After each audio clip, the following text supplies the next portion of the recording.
எத்தனை குடும்ப உறவுகளை பகைத்து வாழுகிறோம், எத்தனை குடும்ப உறவுகளை எதிர்த்து வாழுகிறோம். எந்த உணர்வும் கிடையாது. நபிகளார் என்ன சொன்னாங்க? அல்லாஹுவை நம்பியவன், மறுமையை நம்பியவன் தன்னுடைய இரத்த உறவை சேர்ந்து நடக்கட்டும். தாய்க்கு ஏசுகிறான். ஏன் ஏசினோம் சகோதரர்களே? மறுமையில அல்லாஹ் என்னையே எழுப்பி ஒரு கேள்வி கேட்டா என்ன நிலைமைன்னு யோசிச்சு பாருங்க. மறுமையை நம்பியவன் தாயை மதிப்பான்.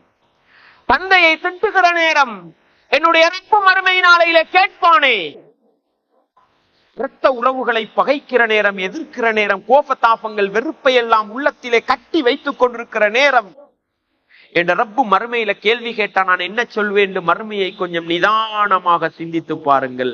அன்பாண்டவர்களே, இஸ்லாமிய உறவுகளே, அந்த மறுமை சிந்தனை உள்ளத்தில் ஆழமாக இருக்குமாக இருந்தால் இரத்த உறவை நானும் நீங்களும் பேணி நடப்போம்.